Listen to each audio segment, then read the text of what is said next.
Dat is de opening. Ja. Live gaan. Speciale opening. Van Twan.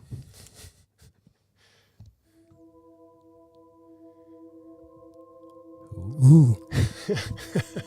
Ja. SAP Security. In the old days, you had to be careful with your SAP system. It was running in your cellar somewhere, hopefully. But what if you have left the building, if you have left the office, and in the night, door opens, and someone steps in. And he finds then a running PC somewhere, still running, and starts typing in and tries to get into your SAP system using the DDIC user or the SAP star user. Joris, do you still know the password for those? 0607-1992. Ooh. So if you did not change that password, then somebody could actually enter your SAP system and starts doing things if the authorization was right. And then maybe transfer some money to his own account. So SAP Security was a big thing in the old days. How is SAP Security in the cloud days? Not sure. Let's find out together with Joris van der Vis. Welkom at HANA Café The Netherlands. HANA Café Nederland is een podcast met nieuws vanuit de SAP-wereld. In het café spreken de gasten en stamgasten over ontwikkelingen, innovaties, events of praten ze gewoon weer eventjes bij. Laten we snel naar binnen gaan. Welkom Joris. Welkom to HANA Café The Netherlands. Dank je, Twan. Dank je, Jan. Again in the guest in our café. Welcome Jan. What a super fantastic intro was that. Yeah. Without AI. So awesome with all the sound effects and everything. Yeah. We have to speak English, right? But the intro is still in Dutch. So Yeah, I have to ask my daughter to do it in English once, but she's a few years older now and difficult to plan meeting with her to translate some text in It's an agenda.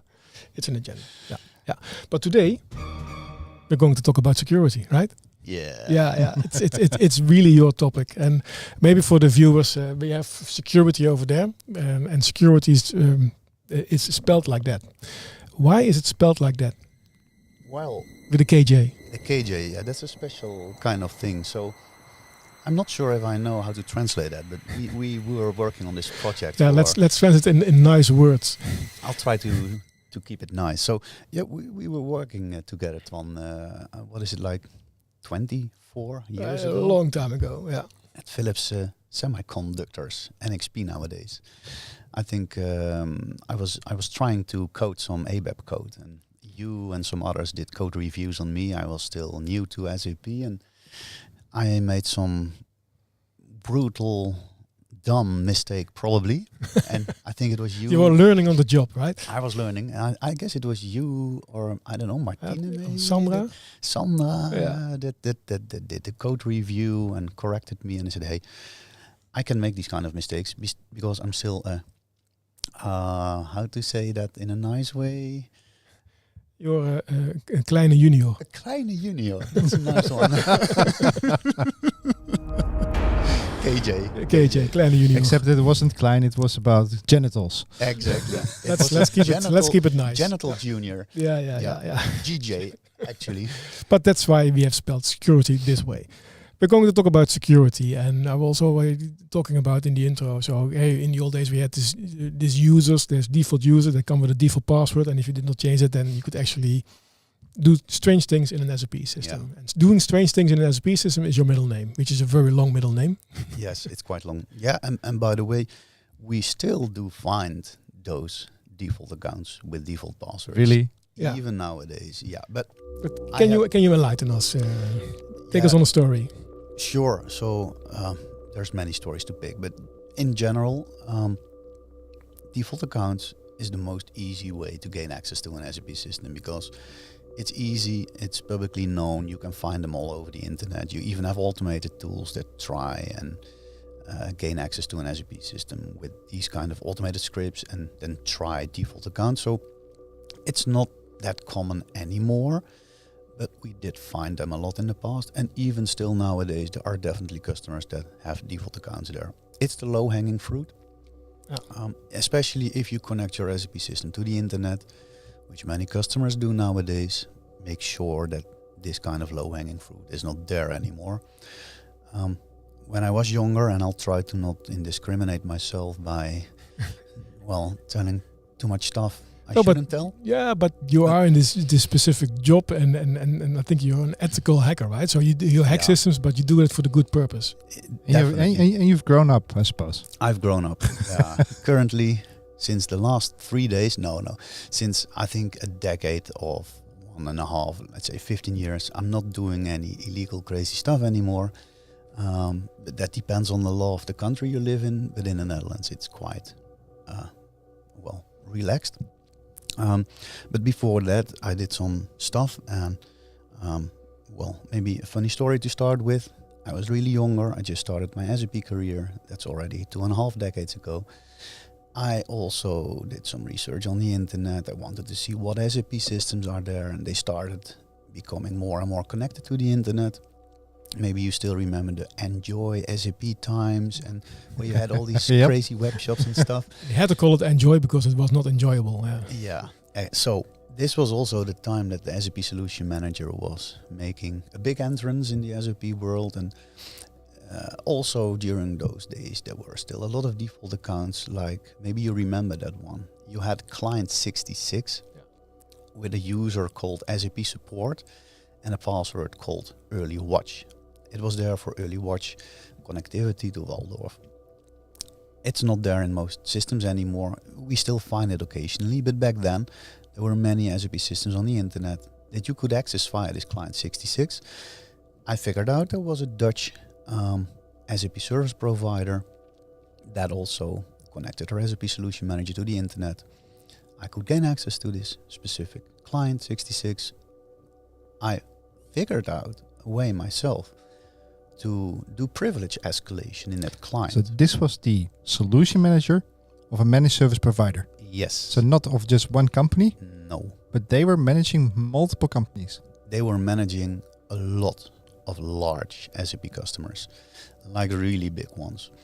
And what I figured out is that by just gaining access to client 66 with his default account, which by the way was quite limited because this SAP support user did not have a lot of authorizations, except that you could go to SE16 and display password hashes. And that's tricky because you can extract those, brute force them offline. See how strong they are. Depending on the strength, indeed, but especially back then, most people had a password policy of a minimum password length of 6 characters, so that's really weak. That was the default for a long time. I think even until a couple of years ago, it was in S4 also the default length, only 6 characters. You can brute force those. I could gain access to the DDIC account in that same client, which had SAP All. I logged out of SAP support, logged in with DDIC, with SAP All, and by having SAP All, you can do a lot more, jump to other clients, for example, and eventually I gained access to the productive client of the solution manager, where I could gain access to the RC connections, also to all the other managed SAP customers, and from there jump into their networks. So this was huge. That's scary. Yes. This was reported. It's fixed for that specific client. But actually, I went way further than any law, also in the Netherlands, would allow you to. I'm not doing that stuff anymore. Only if there is written approval where they ask me really to do these kind of things. To check security for a customer. Yeah. Exactly. Okay. You had it a lot last time, right? Those default passwords.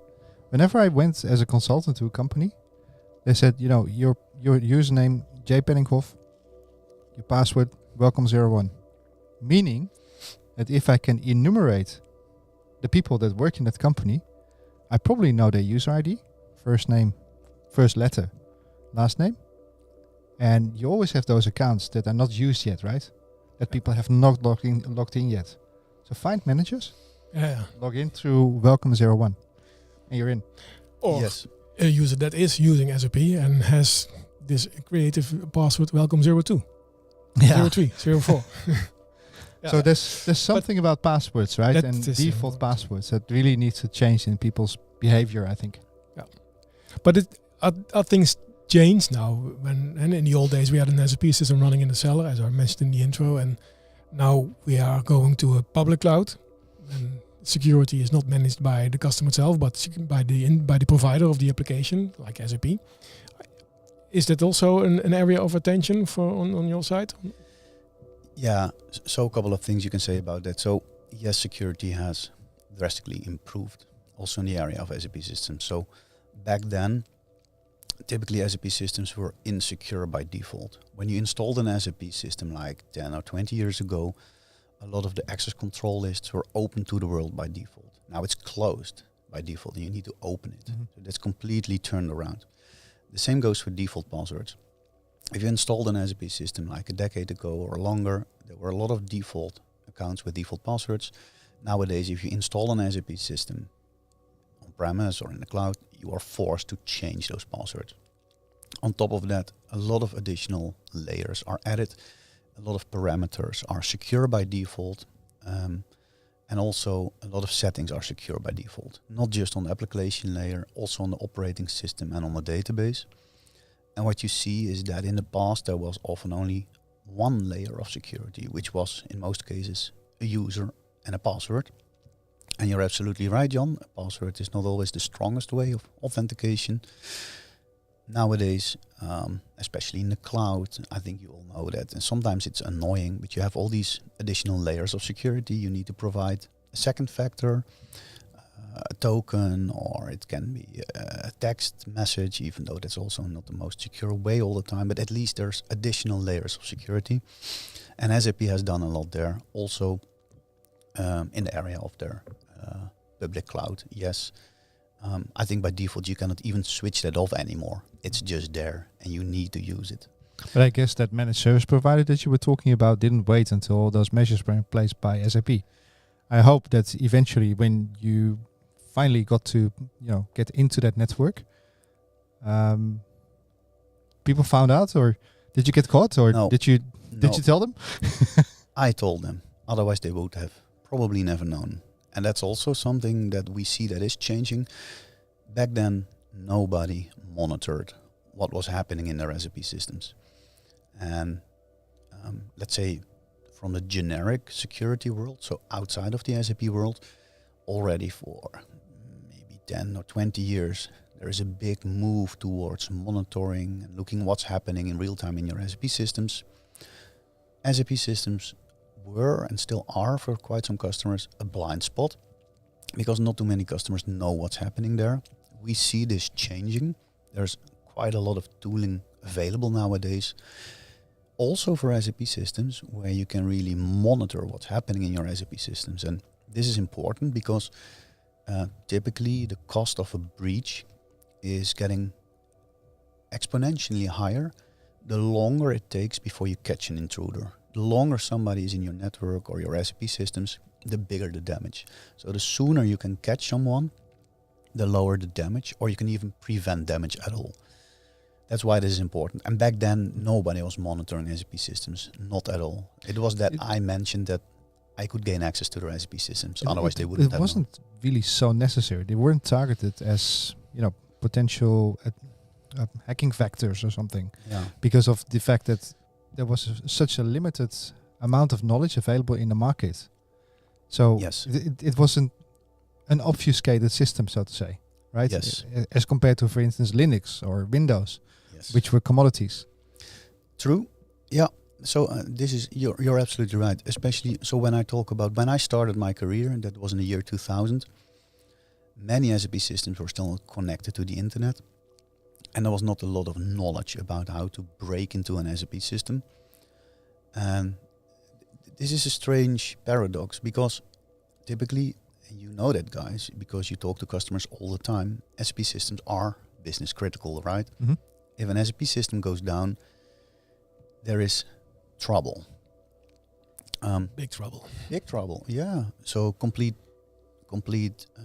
companies can go bankrupt if SAP systems are down for, well, sometimes a couple of hours or a couple of days. the whole economies would come to a standstill. Yes, yeah. There's this. I think even just around the corner here in this office, you guys have put these infographics on the glass panels, right? Yep. Where I think it's like 97% of global 100 companies run SAP. I think almost all the beer in the world is produced by SAP running organizations. That would be a disaster if SAP wouldn't run through the Euro Cup. There is no beer's Euro a Cup. necessity. Exactly, exactly. So it's business critical all the time. And the weird thing is that we don't hear too many of those stories where SAP systems are hacked and companies go bankrupt, which is a good thing. Actually, it amazed me all the time. And I think it's partially because what you say on, there hasn't been too many knowledge about SAP systems and how to hack them, but that has changed. If you search nowadays on the internet, you can find a lot of public exploits, for example, for SAP systems. It certainly did. You did? Yeah, well, So you know, also with the exposure of SAP systems to the internet, to the public internet, Yeah. which was previously basically not heard of because of the security concerns, right? It was quite complicated to get OSS support in the early days because there was no connection to the internet. Oh yeah, talking about OSS. This is not. We could record an entire podcast about OSS, by the way. we are that old. Yes. But you're right, and Gray-haired old. there's lots of security incidents. Well, also about SAP software, right? I understood that you are responsible Yeah. for advising SAP in more than 100 different cases, right? Yeah.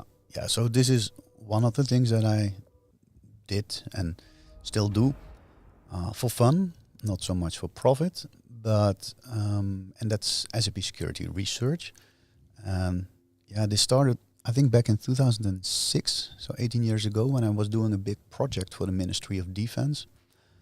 I started poking around in ABAP code to see, hey, are there vulnerabilities, or how can I abuse an ABAP program or remote-enabled function call or any other stuff in an SAP system to do things that you're not supposed to do.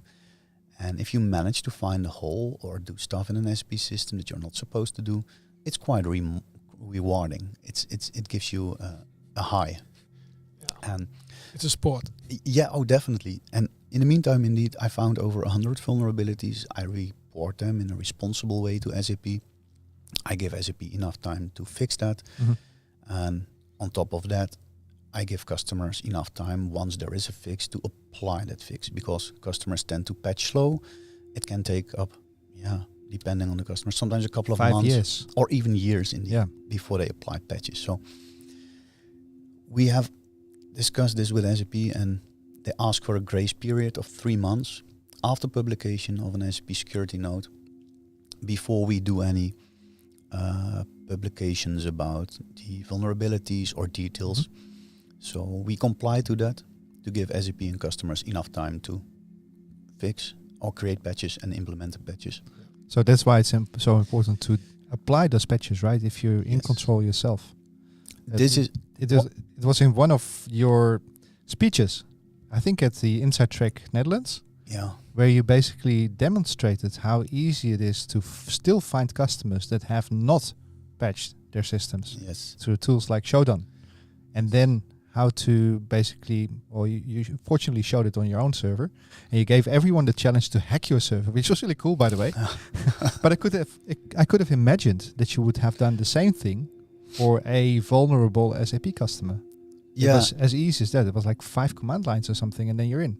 It's really Full easy. operation system control. Yeah. So I'm not going to say that hacking is easy all the time, but I mean, if there are certain vulnerabilities or misconfigurations in your SAP systems, it can be fairly easy to gain access. So there's a lot of low-hanging fruit. Thank God that has changed due to a lot of initiatives from SAP, also from our side as a vendor, but also, for example, from initiatives like the Dutch Institute for Vulnerability Disclosure. I'm a volunteer there. We scan also the internet for systems and report that to the owners so they can protect themselves. Is it an SAP initiative, SAP-related initiative, No. or?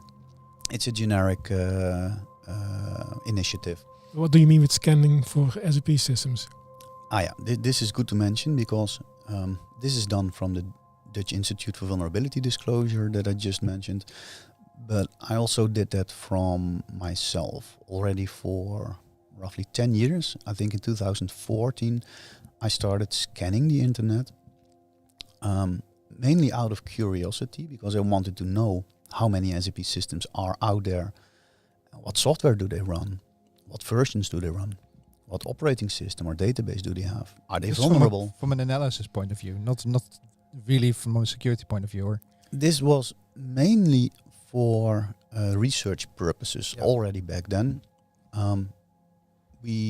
I started my own company in 2012 to help customers better protect their SAP systems.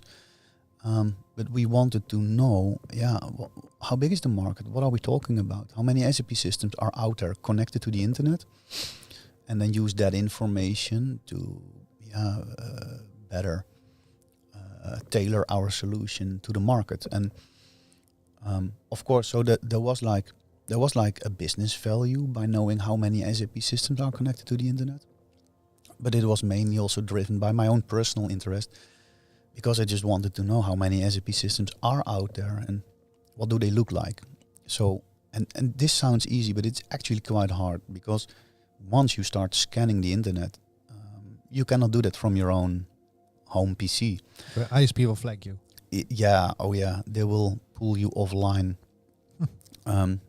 So in the Netherlands, it's actually legal to scan the internet, but it depends on the purpose you have. So if you do it for research purposes, it is allowed. It's still not from your home location. Well, the thing is, your ISP doesn't really know what your purpose is, so they will not call you and start this discussion in general. You see suspicious activity and then they block you. Yeah, that is. So how did you end up doing this suspicious activity? Well, in my Research activity. it was not suspicious at all. It was, it was research, really research. But the thing is, I needed to find a partner that could help me scan the internet. So this is also hard, because there is no commercial party we could go to. There were some initiatives from universities that also scan the internet for research purposes, but we didn't have any link there. It was hard to get in touch with them, and they had their own agenda. So in the end, we ended up hiring a server at a, quite infamous location, the Cyberbunker in the Netherlands, which is, the cyber. So there is a whole story around this thing. I think this podcast is too short to discuss all of that, but there is a really interesting Netflix documentary. We can link to that. Yeah, you put it in the comments. I think so. The Cyberbunker was there in the Netherlands, and eventually this guy that started it took over an old NATO bunker in Germany, coming from the Cold War, and started doing all kind of shady stuff there. He was raided eventually by the German police, and I think he's still in jail. But if you want to know what happened to your server? So my server was pulled offline eventually. Yeah, really. For suspicious activity? No, because the bunker was raided. But check on Netflix this documentary. There's a ton of interesting side stories there. You really want to. But you use that server to scan for SAP systems and then So what's open, what's vulnerable. Yeah. So what we did typically was looking for SAP ports, because they're in a specific range. So maybe you know that for RFC communication, the port range 3300 to 3399 is used. But the message server has its own ports. Also for SAP GUI traffic, it's in the 3200 range. And we scanned those port ranges and see if there were open ports. And we scanned the whole internet, the IPv4 internet. That means because the IPv6 protocol that's now there is quite hard and big to scan. But we basically scanned the whole IPv4 range with extremely fast parallel tooling for all these open port ranges. And we found like tens of thousands of SAP systems. With RFC connection ports exposed? How many? tens of thousands. I think in the range of 26,000 SAP systems. Wow. Well, the question I would have is, why is this RFC port exposed at all? Yeah, it was not just RFC ports, by the way. Also open message server ports, GUI ports, but also RFC ports, but also like a port 25 that is used by SAP Connect for incoming email. So we took the most common SAP ports and scanned for those. And why are they open? Yeah, that's a good question. But what does it mean that they are open? Could you get in? So what it means is that you could communicate with that port. It doesn't necessarily mean that you can gain access to an SAP system, because in order to do so, you need to have more than an open port. You need an exploit, or you need another vulnerability. You might need a default account and a default password. So if you talk to RFCs, for instance, most of them actually protected by username and password. But if you have a password, then you can launch just a function module within your SAP system, right? Yes. But there's also RFC functions that are not protected with the user ID and password. So the worst thing you could, in my opinion, the worst thing you could potentially do is to expose your RFC port to the public internet. Yes. This is in general not a good idea. Mm-hmm. I completely agree. There are so many ways you can prevent. There are so many ways that, I mean, it's not necessary in most cases, because what you can do is put firewalls around it and only open that port maybe for specific source IP addresses. In most cases, you don't even need to have external communication via RFCs. You can set up VPNs. There's a lot of stuff you can do. To Cloud connector. Cloud connector, exactly. So in most cases, you don't need to open that port to the internet, especially not to the complete internet. But it happened. There is a lot of reasons why customers did that. For example, because sometimes they just did a temporarily test and they opened the port in the firewall and forgot to close it. Or sometimes they have, especially you saw that in Corona time when many people started working from home. And there are some tools that sometimes need that port. I mean, most people use HTTP or an SAP GUI to connect to an SAP system. But there was in the past a thing called I think it's the BEX analyzer. You might remember that for BW. Yeah. You still know that tool? Yeah. This communicated not via the GUI port, but via the RFC port. Right. And then if you were working from home and you needed to connect to that SAP system, sometimes, it didn't work. You call IT support. I need that port open. Open it up for me. Open it up. Yeah, you know how it worked. Mm-hmm. And they never closed it. So we found many SAP systems online. We did some additional testing because we didn't just want to know what SAP systems are there, what ports are open, but also are they vulnerable. Mm-hmm. So quite often after the scanning phase, we did some initial reconnaissance. So we launched a non-intrusive or a not so, let's say, fatal exploit. We just try to see, hey, can we figure out somehow if it's vulnerable or not by just checking the version or by running some scripts that were non-intrusive. We always try to use the least intrusive way of detecting if a system is vulnerable.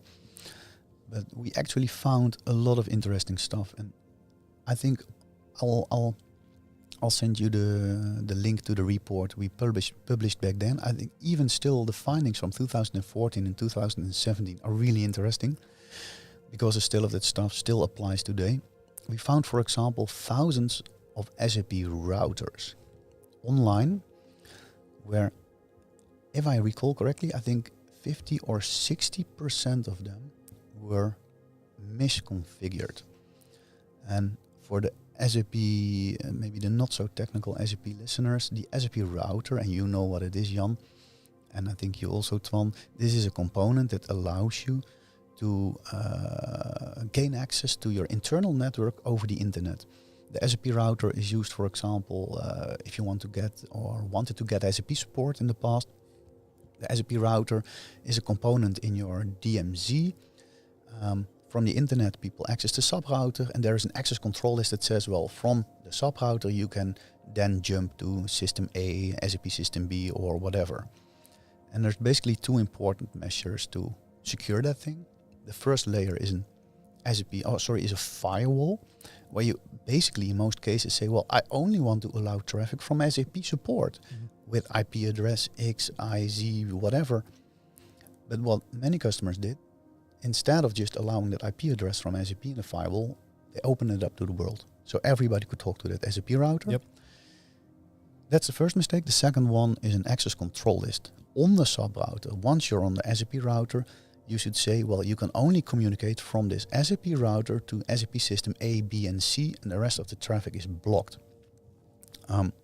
That is how you should implement it. What many customers did, they put a star there. So they said, well, that's too complicated.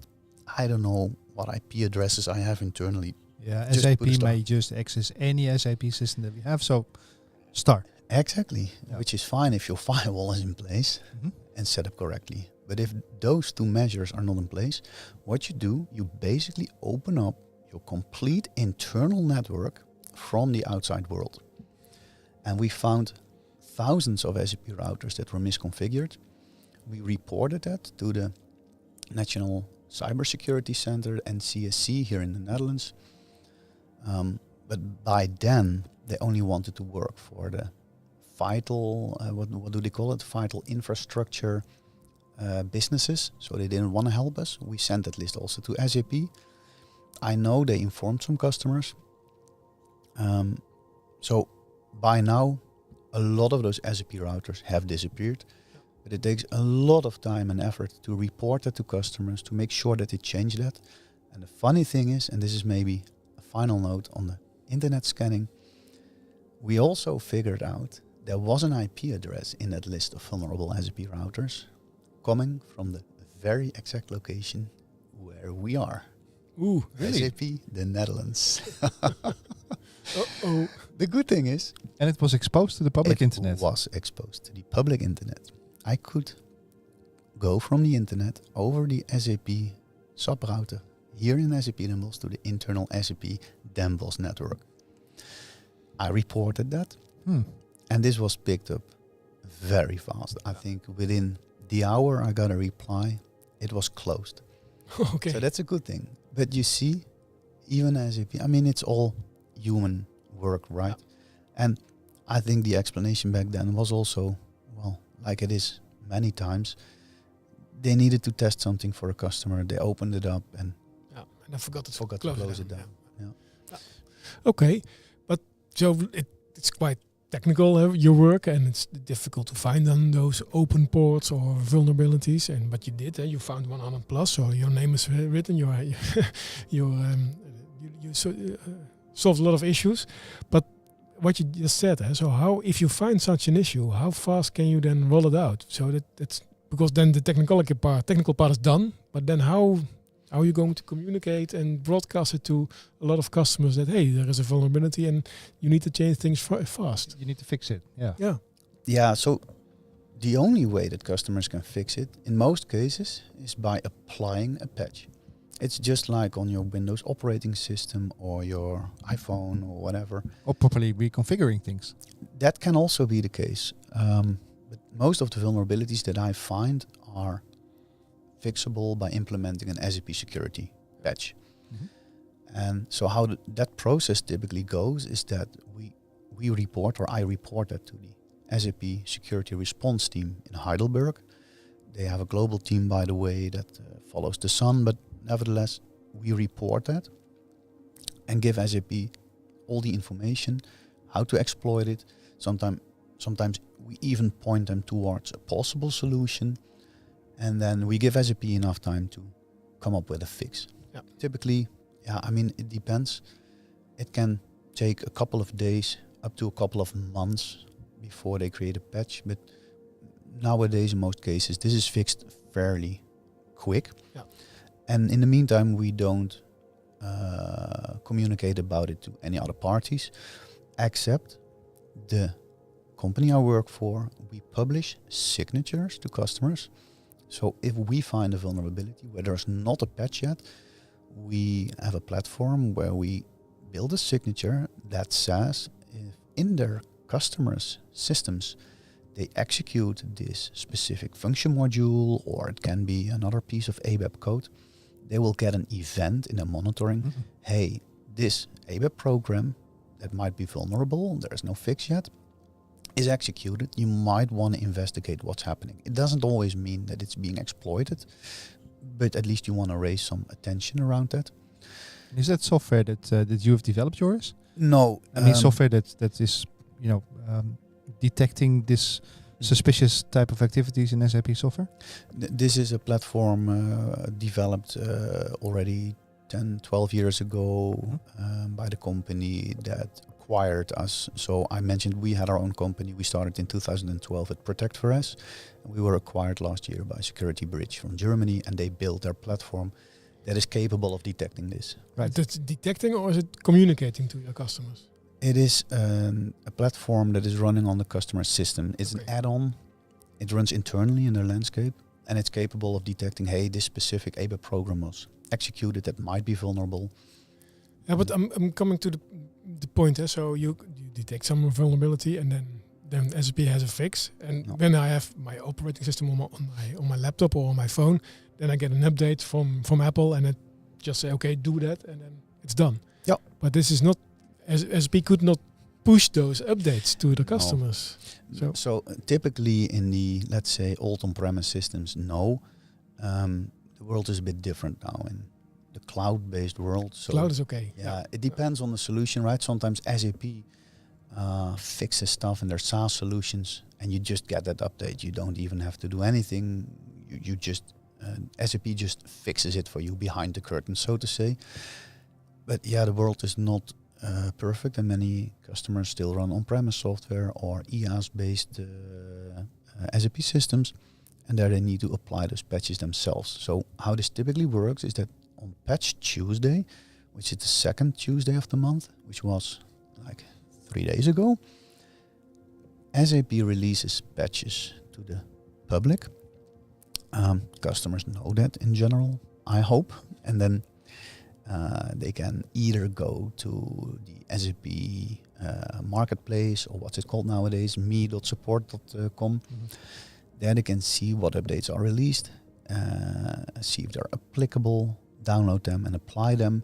There's also tooling you can use, for example, the SAP Solution Manager, which has like system recommendations that can also show you what SAP patches you need. Yeah. The thing is, you still need to apply them yourself. But they come with a marker or something like security. This is important, priority. Yeah. So you have the generic the generic SAP nodes, and you have a special category of nodes, which are the security nodes. Yeah. No. Do not mix up the new possibilities in the order entry, but security has a higher priority. Exactly. Yeah, it's a different category, and you can filter on that.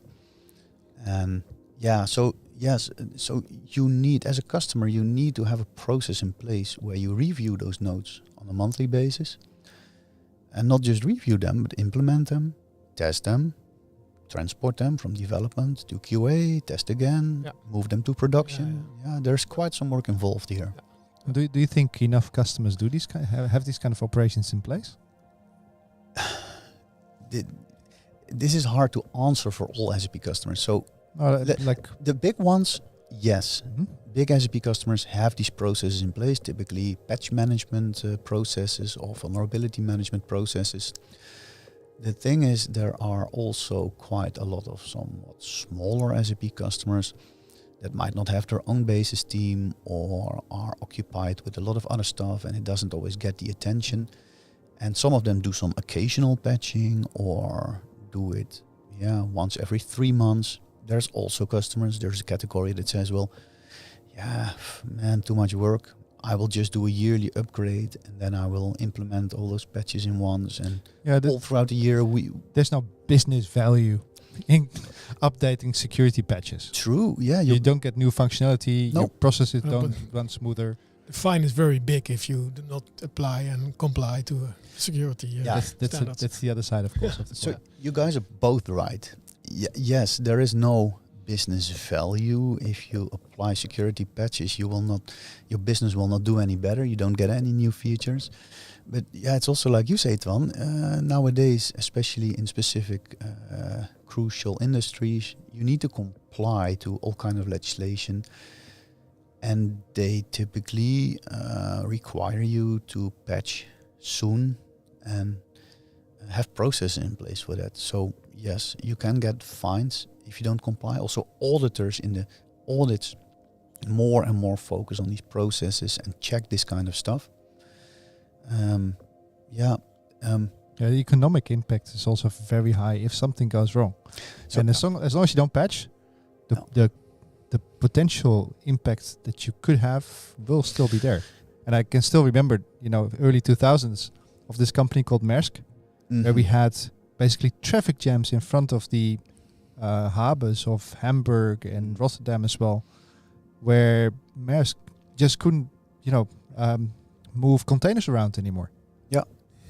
Yeah, this was, I think you referred to, this was not a specific SAP No, it wasn't an SAP customer, but it shows how, I'm not sure if, I think they are an SAP customer, but it shows how crucial your operations are, and that's and your vulnerability if you leave those security holes open. Yes. Yeah, And what can happen? Yeah. this is the thing. So if you look at risk, it's often measured in what is the chance, the likelihood that something goes wrong or is exploited, and then multiplied by what is the possible impact if it is exploited. So, typically, and this I think was mentioned before, SAP systems are not targeted that much all the time.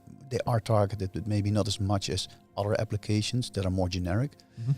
So the chance that you might get breached may not be that high.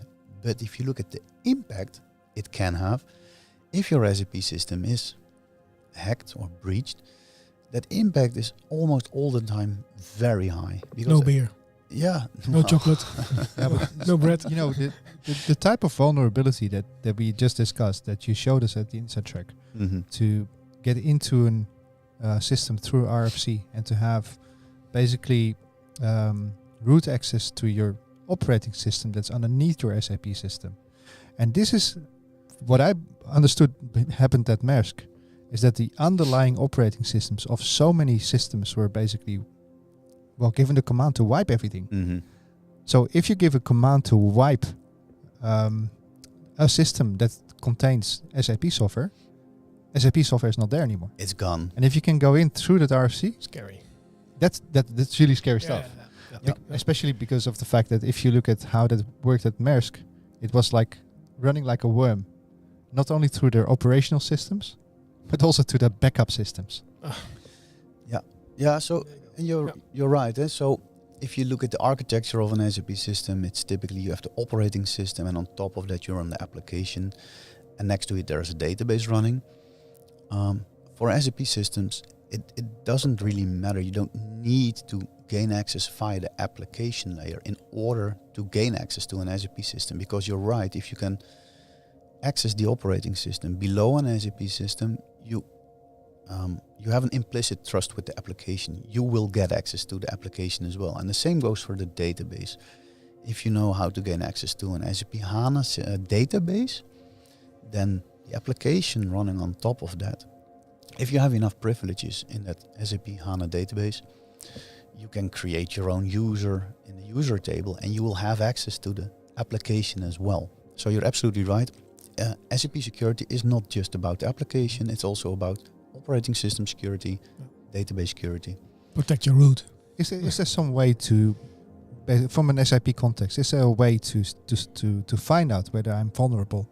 Is there some sort of, like if you look at the open source domain, they have these tools like Metasploit, right? Where you have all these basically attack little tools that are basically built into one large tool. Is there such a thing available for SAP as well? Well, actually, it's funny that you mentioned Metasploit because there are some SAP-specific modules really? in Metasploit. In Metasploit? Yes. If you search in Metasploit for SAP, you'll find modules that are SAP-specific. I even contributed to some of those.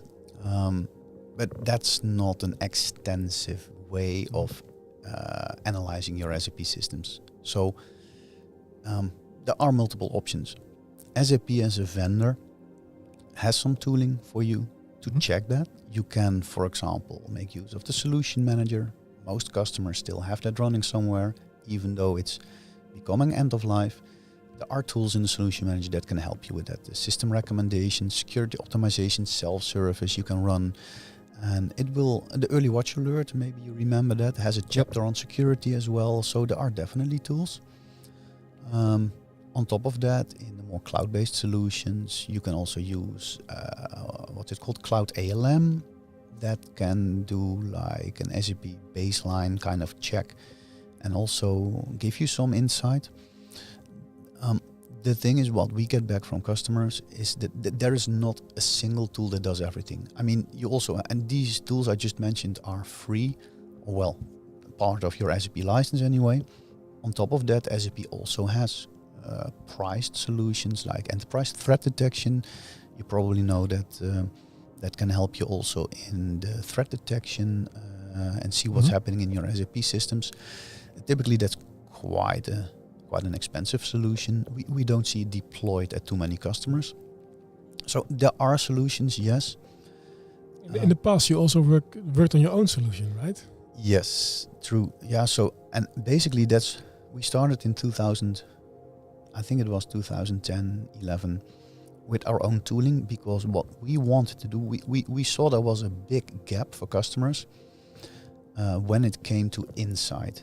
And especially back then, customers just didn't know where to start, what security vulnerabilities they had, what misconfigurations there were. So we started developing our own tooling as an add-on on the solution manager, to just scan your SAP landscape for missing patches, incorrect settings, You built Metasploit. Actually, yeah. So Metasploit is more in the offensive part, and what we do is more defensive. We try to give insight. But Metasploit is also used for pen testing, right? Yes. That's basically what we've been talking about. Yes, Metasploit is really offensive for pen testing. What we did was not so much for offensive purposes, more for defensive purposes, because right. I mean, it's great to have Metasploit and modules that can exploit a specific vulnerability, but what customers wanted to know is what is my general exposure, what is my risk?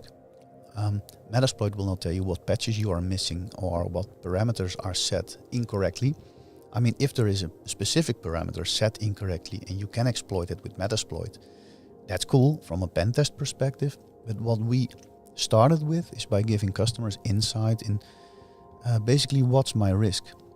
And they could use that information and to harden their SAP systems. And this is important, especially back then. Like I say, many SAP systems were insecure by default, but customers didn't know that. They didn't know what their risk was. So you could use this tooling to scan your SAP systems, and it would tell you, for example, hey, your password policy is maybe not strong enough, or you have old password hashes you might need to upgrade to the newer version, or you have open ports you might want to close. Yeah, or open RFC. Exactly. Yeah. Or you have so many missing SAP security patches in this systems, or these parameters are set to a wrong value. And by the way, your database has incorrect settings. And by the way, we see that users log on to your SAP system with old, outdated SAP GUIs, for example. But the tooling is still available. Yeah, with security. I was about to say security breach. Security, the security bridge. The rich. That is the tooling that is available. Yeah, so that is there nowadays, but that's actually the company that acquired us. So we were running Protect for S for more than 10 years, and we were very successful in that. We had a lot of customers running that software to help them better protect themselves and harden their systems.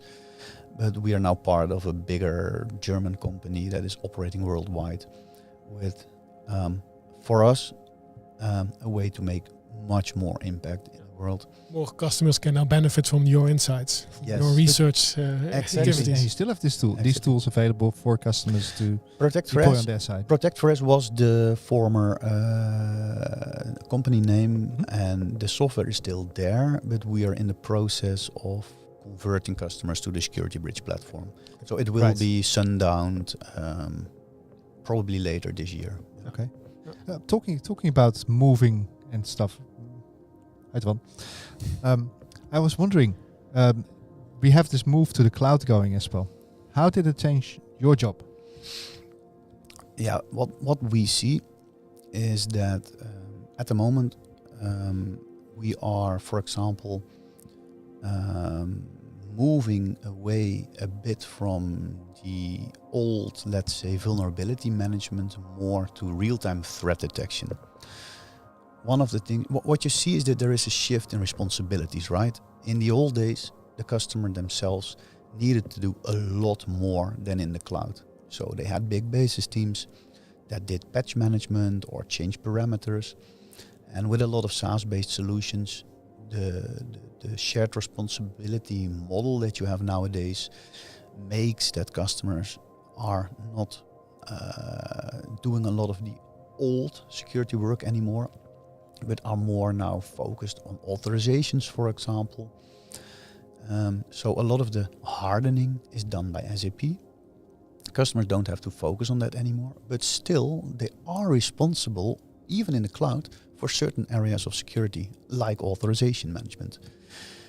What we do nowadays, also with the Security Bridge platform, is open up the platform and create connections via APIs to SuccessFactors and other cloud-based solutions to do real-time monitoring or threat detection, as we call it, in those areas where customers are still responsible.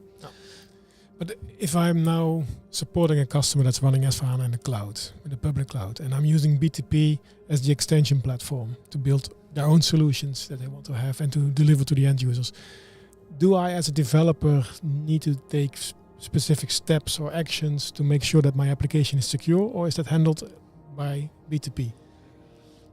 It's both. It's actually both. So yes, SAP as a vendor did a lot to help developers, for example, create more secure code by default, by specific tooling or built-in checks, or before you release code to do additional checking with all kind of tooling. But I'll give you one very simple example of how many customers will have vulnerabilities by using BTP applications that you could even build with build, right? Okay.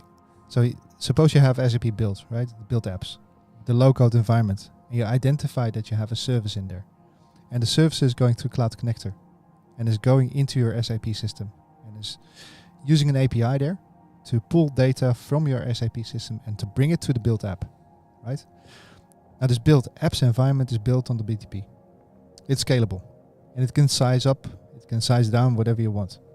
So if you have a lot of people coming into that application, or if you have a guy like, for instance, Joris here, that is like doing his analysis and research, he might, have some sort of virtual person sitting behind the computer, hammering away on that build app, and see what happens. Okay. Right? Now the cloud is scalable, but if you use S4 on premise, S4 is not so scalable. It has fixed resources. Yeah. So what happens if you have a scalable cloud infrastructure that is hammering down on a fixed resources environment? That fixed resource environment will eventually go through its knees. Mhm.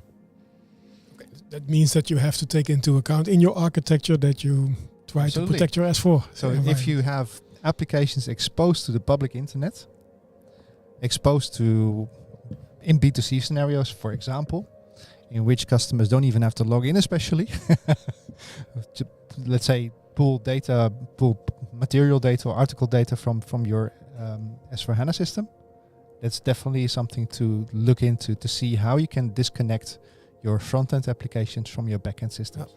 Okay. It sounds like a denial of service attack, right? Where you can use the scalability of the cloud to kill your backend systems. Exactly. Yeah. Yeah.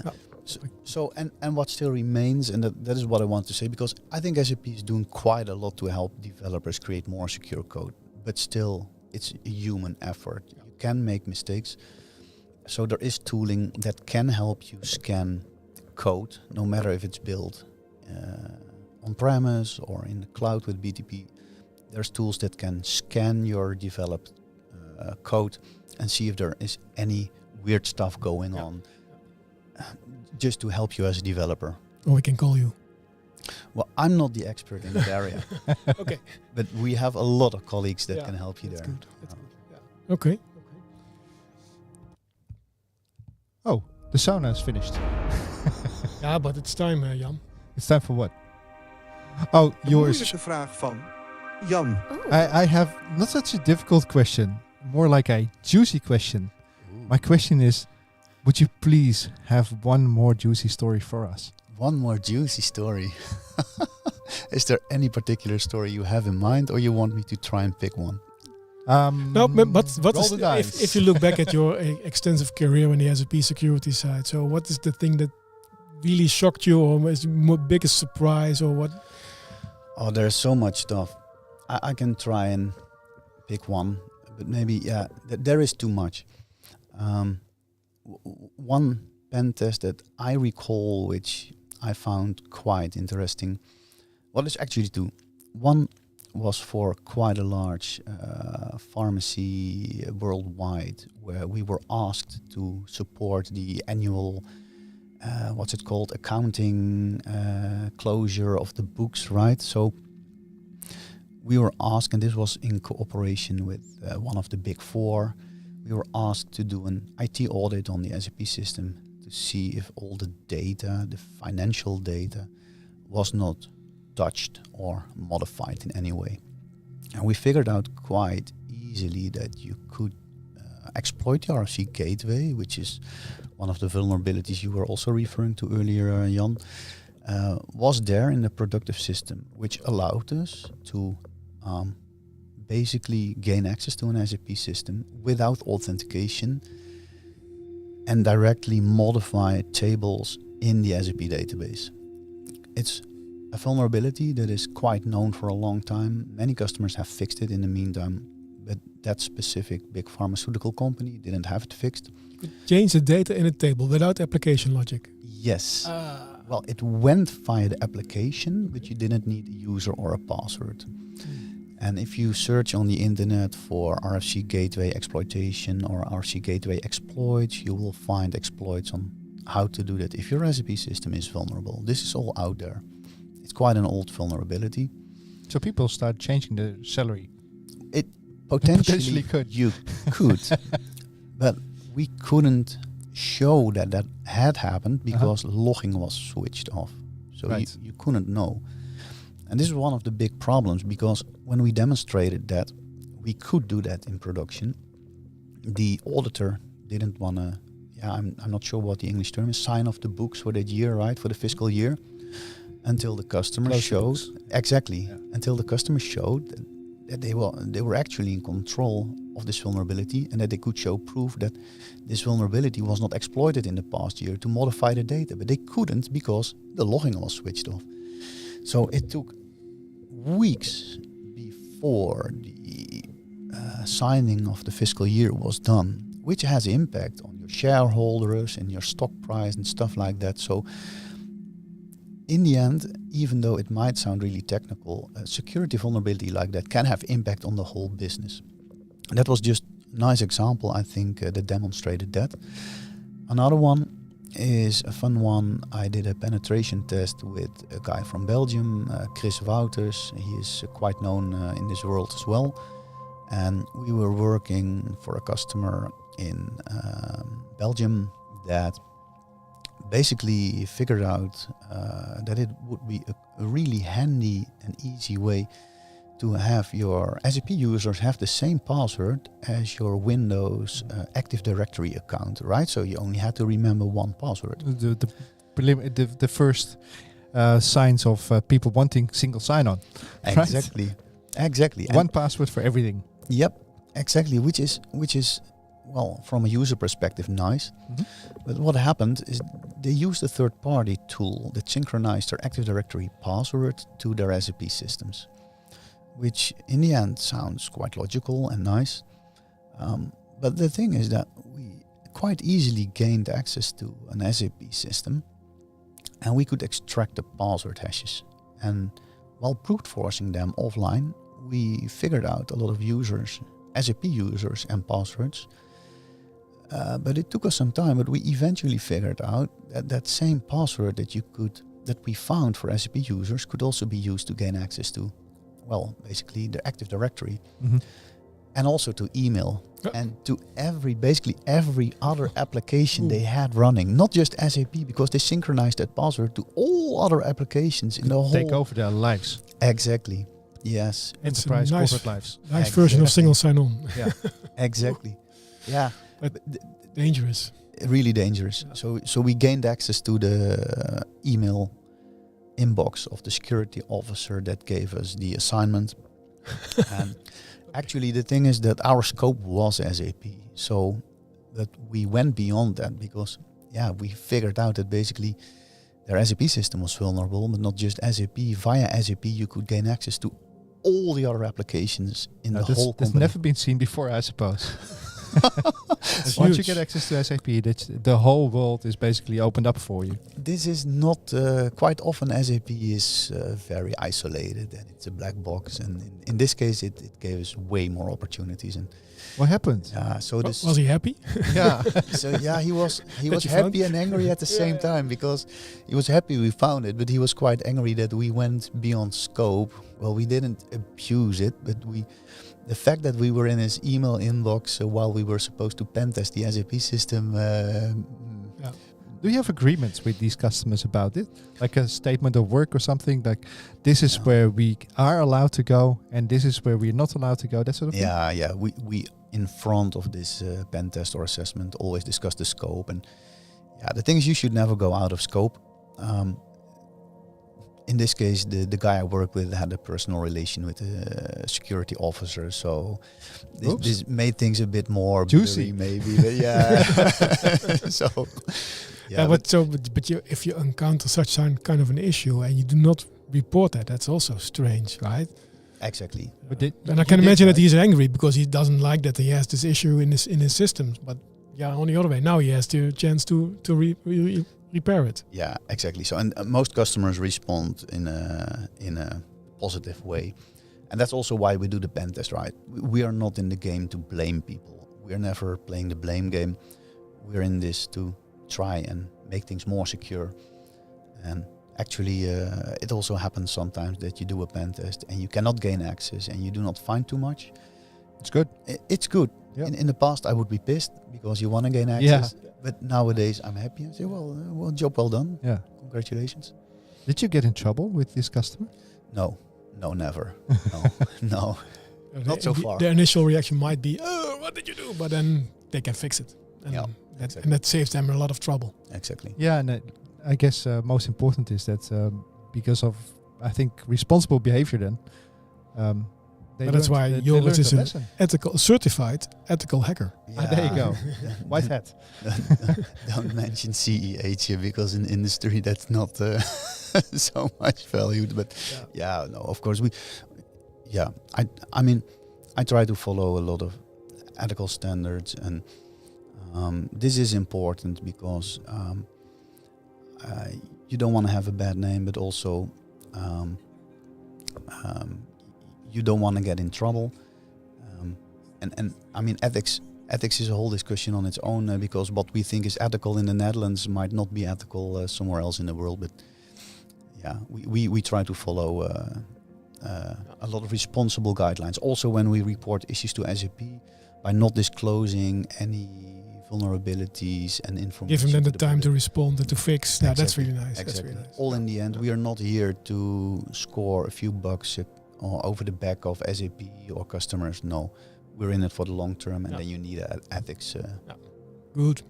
Yeah, we're over the hour, so this is really a long episode of our Hana Café, and it's really interesting stories. Yours another time. Another time, yeah. So more juicy stories. More juicy stories.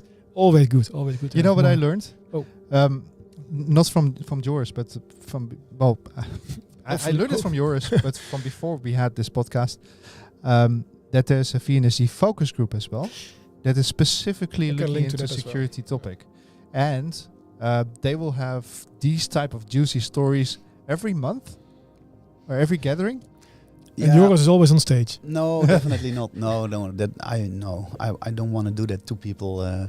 They shouldn't see my face too much. But yeah, there is a VNSG focus group called SAP Security and Authorization Management, and we have a global event. It's in October in the great city of Dordrecht, where there will be a lot global of event in Dordrecht. Sorry. A yearly event, I wanted to say. Yearly global event. It's a local. It's for the Netherlands. It's for VNSG. It's definitely not global. Even though I think it's also... Yeah, I think you can even virtually log on and see the sessions from anywhere. Via the RFC connection. Well, I hope not. No, so it's going to be broadcast online? I think so. I'm not too sure, but... I'm going to look up where I have maybe we can visit them and see if we can get some juicy stories there. No, online. And take Metasploit with you. That's always... Yeah, so... Metasploit is great. Before you use that on customer systems or any systems, ask for approval. Yeah, and have a pizza box in a bunker somewhere, right? Where you do these kind of things from. And not from your home IP address. No. Right. Yeah. So I think today's podcast from HANA Café was really scary. Because what you mentioned and about root access and passwords and default users and passwords but still, it's kiddies and anonymous, and it's dangerous. And maybe SAP is a hidden system.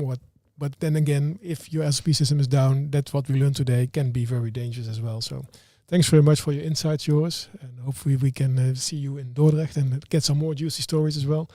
But for now, thank you for participating, Joris. Thank you, Jan, for participating, and thank you, dear HANA Café friends. And thank you, Twan, and thank you for always being there. Yes, of course, and thank you, Aniek. Dankjewel voor het luisteren naar deze aflevering van HANA Café Nederland. Heb je feedback voor ons? Laat het dan zeker weten. Wil je ook een keer aanschuiven in het café? Stuur ons een berichtje en geef gelijk aan waar je het over wilt hebben. Tot de volgende keer. Ja, see you next time. Doei. Goed weekend. Goed weekend. Beëindigen. Cool.